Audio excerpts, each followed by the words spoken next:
बिस्मिल्लाहिर्रहमानिर्रहीम। अस्सलाम वालेकुम दोस्तों, मैं हूं इदरीस खान। आप मेरा यूट्यूब चैनल देख रहे हैं। आज हम बातचीत करने वाले हैं जनरल बाजवा साहब के हवाले से कि जिस तरह से उनके वो गए हैं, उसके बाद जिस तरह से अवाम ने एक जश्न मनाया है, जिस तरह से जो है अवाम ने इसको सेलिब्रेट किया है, ये आप सबके सामने है।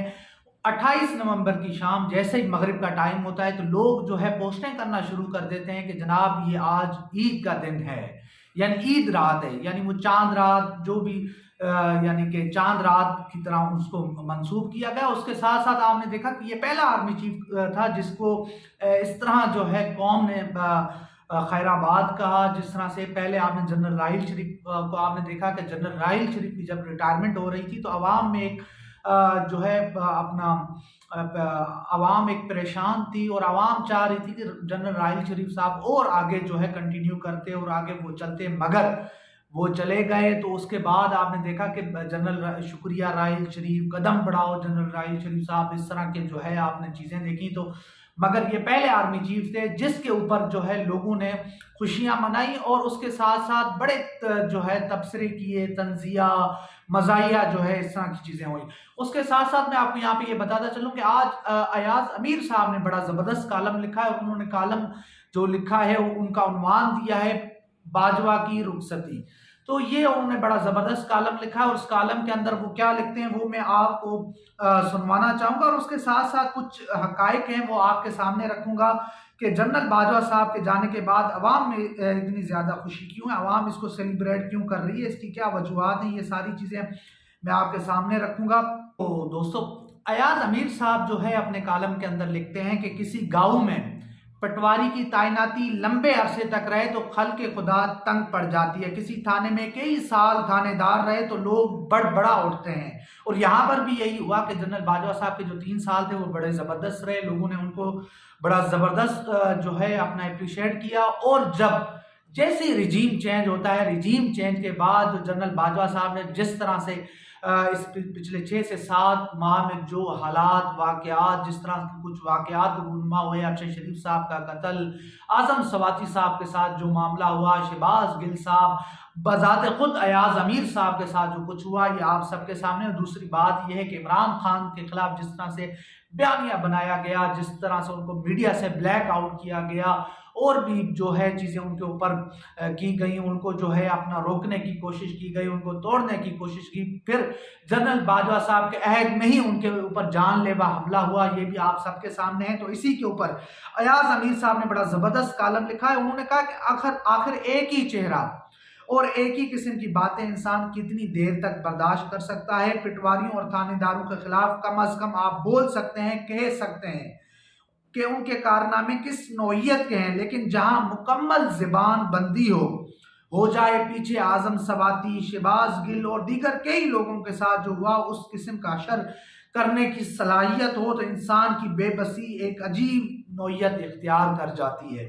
तो ये आज अयाज अमीर साहब ने लिखा है, ये मैं आपके सामने जो है वो कुछ चीज़ें लिख रहा हूँ। और उन्होंने आगे कहा कि पटवारी के खिलाफ आप बात करें तो चले, बावक्त ज़रूरत आपका काम नहीं होगा। थानेदार की शिकायत करें तो आप थाने जो है वो जाना बंद कर देते हैं। तो यहाँ पर ऐसा नहीं हुआ। जिस तरह से जिसने भी जो है अपना रिजीम चेंज के बाद जिस शख्सियत ने आवाज़ बुलंद की, जिसने हक सच का साथ दिया, जो उसके साथ हुआ आप सबके सामने है। इमरान रियाज खान साहब के साथ क्या हुआ, पूरे पाकिस्तान में उनके खिलाफ मुकदमात दर्ज हो जाते हैं। फिर जिस तरह से उनको फुटबॉल बना के जिस तरह से एक थाने से दूसरे थाने, एक कचहरी दूसरी कचहरी, एक शहर से दूसरे शहर जिस तरह से मुंतकिल किया जाता रहा, वो भी आप सबके सामने है। फिर उसके बाद जिस तरह से अरशद शरीफ साहब के ऊपर ये पाकिस्तान की ज़मीन तंग कर दी गई और वो दुबई जाते हैं, फिर वहाँ दुबई में भी जो है उनको रुकने नहीं दिया जाता, वहाँ पर भी दबाव डाल के उनको वहाँ से निकलवा दिया जाता है। फिर वो कीनिया जाते हैं, फिर कीनिया में जिस बेदर्दी के साथ उनका कत्ल होता है, जिस तरह से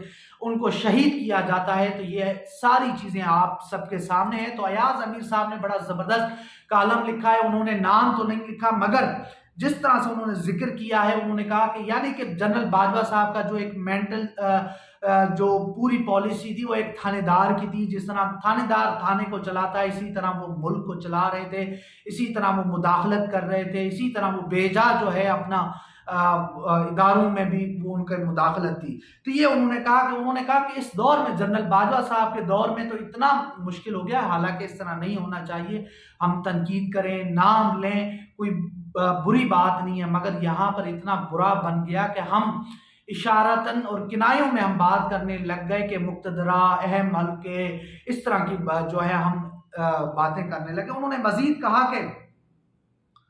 उन्होंने मजीद इस हवाले से बातचीत करते वक्त कहा कि बहरहाल मुआशरों के इर्तिका का तरीका अपना होता है। यहाँ जो मुकद्दस भैंसें थी उनका नाम कभी नहीं लिया जाता था, लेकिन ये माहौल मुशर्रफ के दौर में तब्दील हो गया।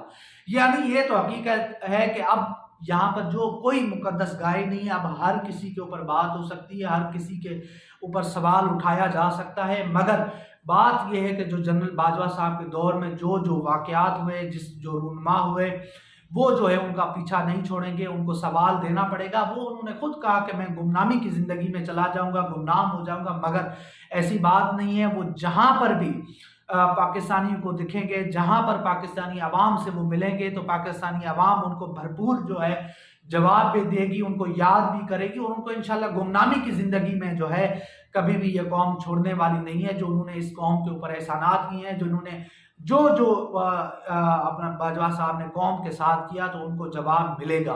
तो उसके साथ साथ अयाज अमीर साहब ने इसके अंदर जिस तरह से जनरल बाजवा साहब को तोसी दी गई, तो इस हवाले से उन्होंने इमरान खान साहब के ऊपर भी तनकीद की। उन्होंने कहा कि इमरान खान साहब को ये नहीं करना चाहिए था। ये अयाज अमीर साहब बारहा कह चुके हैं। उन्होंने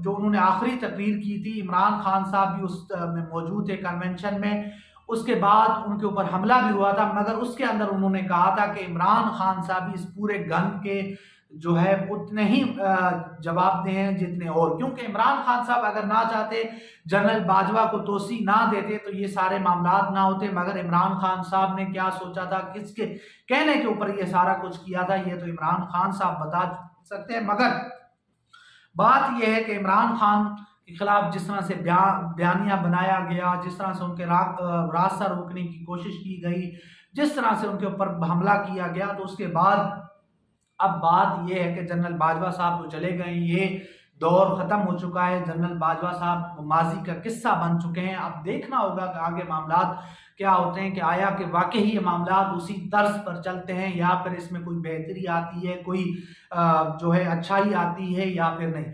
इसके साथ साथ मैं आगे कुछ चीज़ें आपके सामने रखूँगा कि अयाज अमीर साहब कहते हैं कि हर दौर, यानी कि उन्होंने कहा कि हर दवा की एक्सपायरी डेट होती है, इंसानों का मामला भी ऐसा ही है।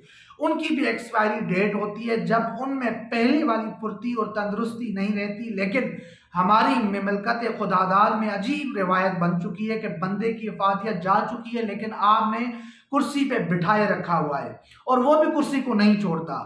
नई सोच जो है वो जहन में नहीं रही, नए अंदाज से काम करने की सलाहियत जा चुकी है, लेकिन आप लटकाई जा रहे हैं, और वो भी लटकाई का मजा ले रहे हैं। यानी कि भाईजान, आपका 3 साल का टेन्योर था, 3 साल में आपका खत्म हो गया, आप नए बंदे को जैसे लेकर आए, जिसके आपके हमारे पड़ोसी मुल्क भारत में यही होता है कि जिस चीफ का 3 साल मुकम्मल हो जाते हैं, तो उसके बाद नए चीफ आ जाते हैं और कमान उनको दे दी जाती है, कोई पता भी नहीं चलता, कोई शोर भी नहीं होता। ये सिर्फ वाहिद मुल्क पाकिस्तान है जहां पर आर्मी चीफ की तैनाती के ऊपर एक पूरा माहौल बनता है, एक बयानबाजी होती है, एक अजीब कैफियत बना दी जाती है। ऐसे लगता है कि अगर ये फैसला ना हुआ तो मुल्क तबाह बर्बाद हो जाएगा, मुल्क टूट जाएगा। इस तरह का यहाँ पर फिजा कायम होती है, मगर ऐसा नहीं होना चाहिए। और जिस तरह से इमरान खान साहब ने अब ये कानून साजी करके ये कह दिया कि जनाब कि अगला आर्मी चीफ तोसी भी ले सकता है, फिर उनकी उम्र में भी इजाफा, कुछ इस तरह की बात भी की है। अगर इमरान खान साहब को अल्लाह ने मौका दिया तो ये फिर इस कानून को तब्दील भी करें, इस कानून को तब्दील भी करना चाहिए, और इसके ऊपर नजरसानी भी होनी चाहिए। क्योंकि हर आर्मी चीफ 3 साल तक रहे, जैसे सीजे रहता है, चीफ जस्टिस ऑफ पाकिस्तान 3 साल रहता है, या 2 साल, जो भी उनका टेन्योर होता है वो रहते हैं। उसके बाद वो रिटायर हो जाते हैं, और उसके बाद जो भी मोस्ट सीनियर बंदा होता है वो उनकी जगह ले लेता है, बड़ी खामोशी के साथ, कोई शोर नहीं होता, कोई उसके ऊपर बयानबाजी नहीं होती। तो यहाँ पर भी ऐसा होना चाहिए। और उसके साथ साथ ये जो तमाम वाक़यात थे, शहबाज गिल, आजम सबाती साहब, रियाज अमीर साहब, इमरान रियाज खान साहब, मीडिया को जिस तरह से उनके ऊपर दबाव डाला गया, पाबंदी डाली गई, उसके साथ NRO 2 नैब कवानीन को ख़त्म करना, अरशद शरीफ साहब का कत्ल, ये वो तमाम चीज़ें हैं जो जनरल बाजवा साहब का पीछा करती रहेंगी और उनका जवाब उनको देना होगा, आखिर कब देते हैं। और दूसरी बात यह है कि जनरल जो नए आर्मी चीफ आए हैं उनके लिए मामला बड़े ख़राब हैं, बड़े संगीन जो हालात के अंदर उन्होंने कमान ली है। हमारी नेक ख्वाहिशात उनके लिए हैं कि वो जो भी फैसला करें पाकिस्तान के लिए बेहतर हो, इस मुल्क के लिए बेहतर हो। तो इंशाल्लाह जो भी अपडेट होगी, जो भी खबर होगी, मैं आपके साथ ज़रूर शेयर करूँगा। तब तक के लिए अल्लाह हाफ़िज़।